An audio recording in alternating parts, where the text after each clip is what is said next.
I went out to Fire Island, and over the whole Labor Day weekend, we collected a grand sum of $124. Well, you could look on that as it's a beginning and things are going to improve. Or you could take it as important that heads are going to stay in the sand. My advice is heads are going to stay in the sand. Because so many gay people are still in the closet? No, because people don't like to be frightened. When people are scared, they don't behave well. It's called denial. Sign that. What's this? Your account needs more money. You know, you never seem to do anything twice. One movie, one novel, one play. You know you're not living on your capital, right? I miss you being in the movie business. I like movies. What are those? Oh, I'm building a house. The one you rent's terrific. Yeah, but I've always wanted to build a dream house, so I am. Oh, it looks like a fortress. Thank you. Is there a moat? How much is it going to cost? I suspect it's going to wind up over $1 million. But don't say that to anybody, not even Sarah. Ned, I found this bit of land over in Greenwich. It's beautiful. It's got this little river that runs through it. It's completely protected by trees. It is going to be beautiful. Doesn't spending $1 million on a house frighten you? It scared the shit out of me, even if I had it. You can have a house anytime you want one. You haven't done badly. Do I detect the tinge of approval from the big brother who always calls me Lemon? Well, you were 11. I don't want a house anyway. Really? Is that why you've been searching for one in the country for so many years? It's no fun living in one alone. Well, certainly no law requiring you to do that. Is this, what, Bruce? Is this someone you're seeing? Why, thank you for asking. Don't I wish? I see him, he just doesn't see me. Everybody's afraid of me anyway. I frighten them away. It's called the Lemon Complex. Yeah, I think you're the one that's scared. No, you never said that to me before. Yeah, I did. You just never heard me. Come on, what's the worst that could happen? I'd spend $1 million on a house. Look, Ben, we started an organization to raise money and spread information and fight any way we can. Fight who? Fight what? I told you, there's this strange new disease Well, that's... you're not going to do that full time. Well, I just want to help get it started. I'll worry about how much time later on. It sounds to me like that's another excuse to keep from writing. I knew you were going to say that. Look, Well- I was wondering, could your law firm incorporate us, give us tax-exempt status, take us on for free, what's it called, pro bono? Pro bono for what? What are you going to do? I told you, spread information and fight. You have to be more specific than that, all right? You have to have a plan. All right, how about if we say we are going to become a cross between the League of Women Voters and the United States Marines? Is that a good enough plan? Well, we have a committee that decides these sorts of things. I'll put it before the committee. Look, why can't you just say yes? Because we have a committee. But you're the senior partner and I'm your brother. I don't see what that has to do with it. You're asking me to go to my partners and ask them to give up income which would ordinarily go into their pockets. Doesn't every law firm do a certain amount of this sort of thing? You know, charity work, pro bono stuff? Yes, but it's not up to me to decide what the charity work is going to be. Well, that's a shame then. What did you put up the firm for? It's one of our rules. We're a democratic firm. You know, I think I prefer elitism. Uh, So when will you find out? when do I find out what? Whether or not your committee wants to help dying faggots. You know, I'll put it to them at the next meeting. When is that? When it is, all When right? is it? Because if you're not going to help me, I'm going to have to find somebody else. Well, you're more than free to do that. But I don't want to do that. I want my brother's high-powered, famous, fancy law firm to be the first major New York law firm to take a gay cause pro bono. It would give me a great deal of pride. I'm sorry you can't see that. And I'm sorry I'm still putting you in a position where you're ashamed of me. I thought we'd worked all that out years ago. I'm not ashamed of you, all right? I'm telling you, I just can't take this on without putting it before the committee at the next meeting. Why don't I believe you? When is that? Monday. Can you wait until Monday? Who else is on the committee? What difference does that make? I'll lobby them. You don't seem like a very sure vote. Is Norman Ivy in it? Nelson? Harvey? Nelson and Harvey are, yes. Good. Okay? Ooh. All right, Lemon. Figure out where you want to have lunch. It's your turn to pay. No. I paid last time. That is not true. No, the last time we had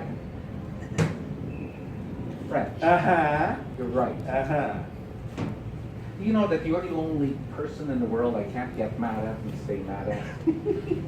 I think my world would end without you, and then who would Ben talk to? That's true.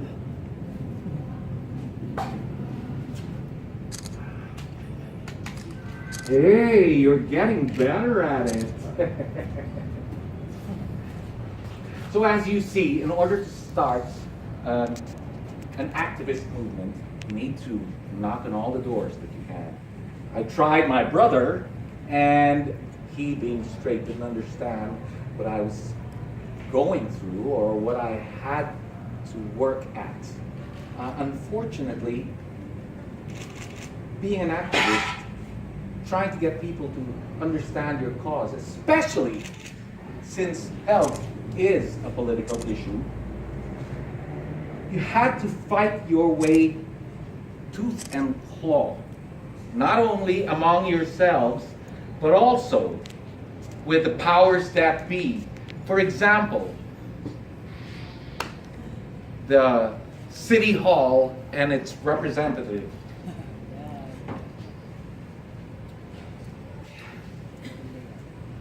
Look, I mean, I can't believe it.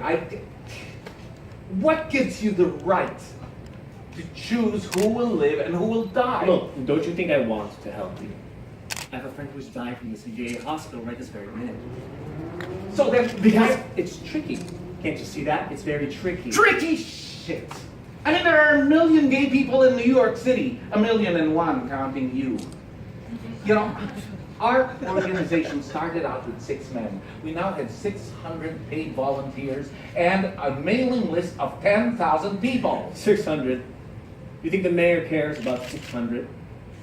A fire goes out in a school furnace on the west side between 72nd and 96th Streets. I get 3,000 phone calls in one day. Do you know what I'm talking about? Yes. Okay.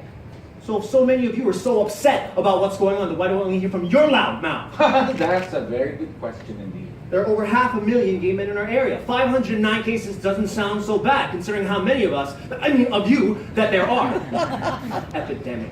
There's no need to declare any kind of emergency. That only gets people excited.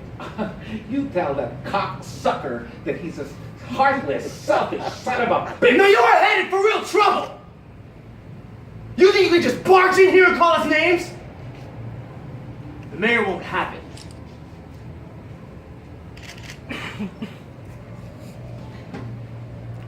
So it isn't easy. But you do need a few allies. And I, Ned Weeds, have one. A doctor who lives with the disease every day. A doctor on whose lap the victims have fallen. Dr. Emma Bruckner.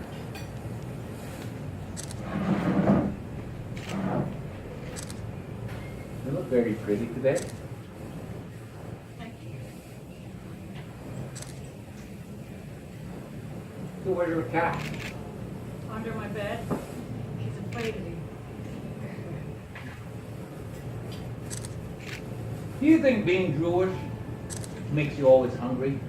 I'm not Jewish. You're not? I'm German. Everybody thinks you're Jewish. I know. In medicine, that helps. So, how many of us do you think have the virus in our system? This city, easily over half of all gay men. So we're just walking time bombs, waiting for whatever it is that sets us off. Yes. And before a vaccine can be discovered, almost every gay man will have been exposed. Ned, your organization is worthless.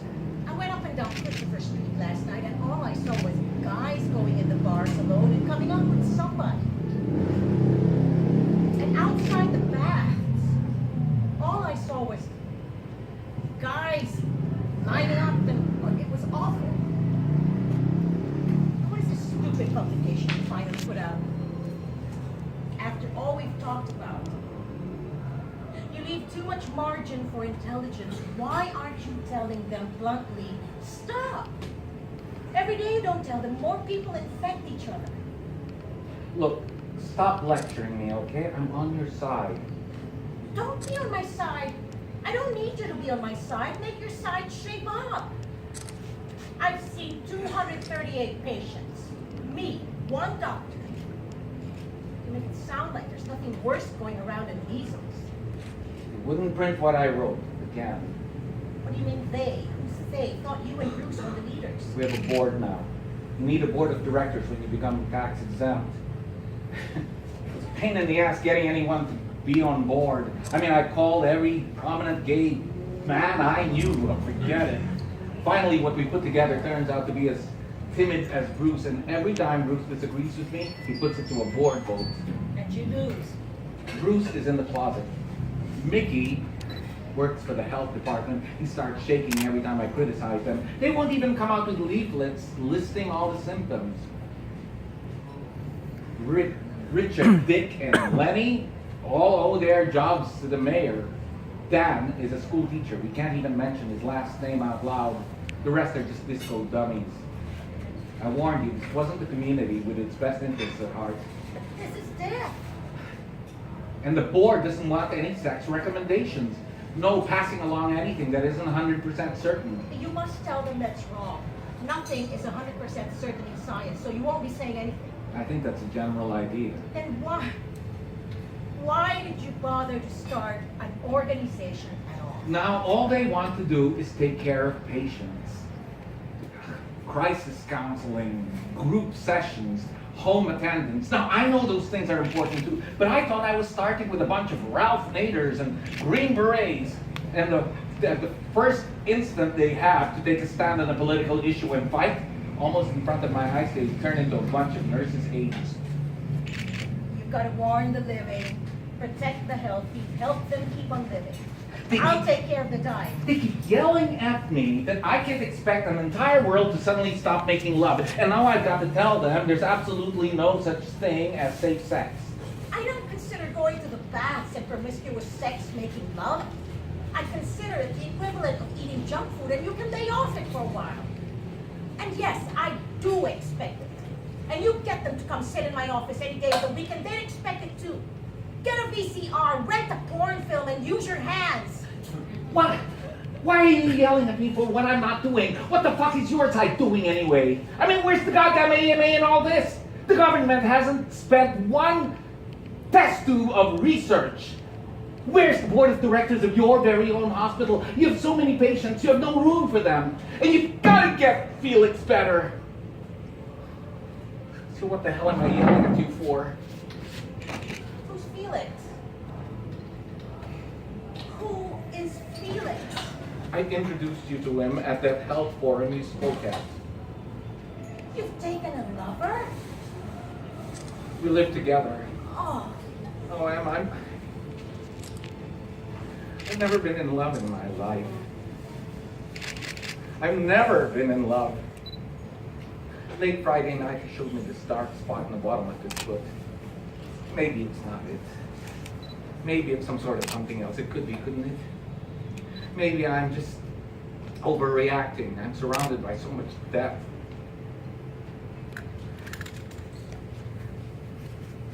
Could you see him tomorrow? Look, I know you're booked up for weeks, but could you? tell him I'll see him first thing in the morning, 7:30. I'll fit him in. Thank you. God damn you. I know I should have told you. What's done is done. What am I supposed to do? Live all my life with nobody ever? It's easier said than done, you know. Oh, Emma, I'm so sorry. Don't be. Polio is a virus too. I caught it 3 months before the Salk vaccine was announced. Nobody gets polio anymore. Did they put you on an island, love? For a while. When I graduated from college and medical school, first in my class. They were terrified of me. The holy terror in the wheelchair. Still are. I scare the shit out of people. think I do too.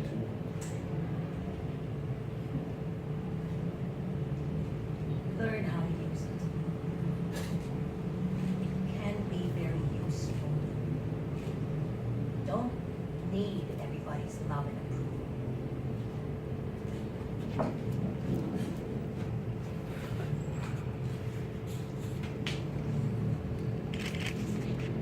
You've got to get out there on the line more than ever now. We finally have a meeting with City Hall tomorrow. You take care of the city, and I'll take care of Felix. I'm afraid to be with them. I'm afraid to be without him. I'm afraid a cure won't come in time. I'm afraid of my own anger.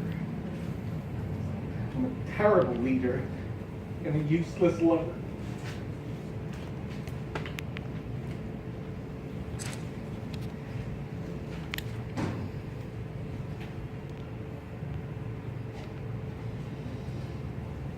So as you see, it's not an easy thing to fight a lonely battle. And as the story unfolded, we found ourselves, an activist group, having to deal face to face with actual patients dying before our very eyes, in our arms.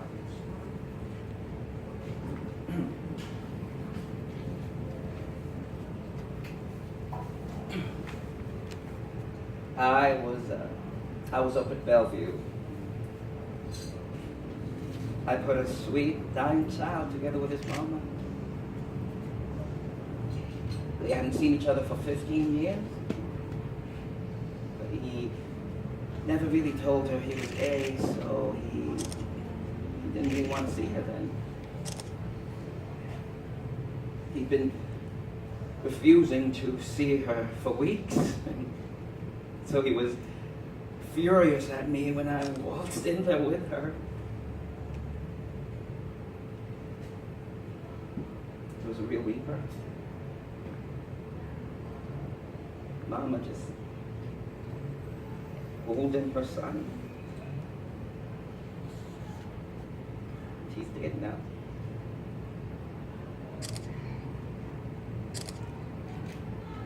There's going to be a lot of scared mamas flying into town, not understanding why their sons just upped and died from pneumonia. These boys, they've been barking at each other for an hour and a half now.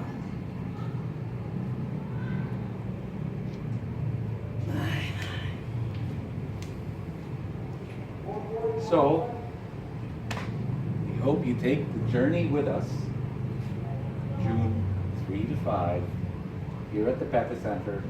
I'm Bart Kingona.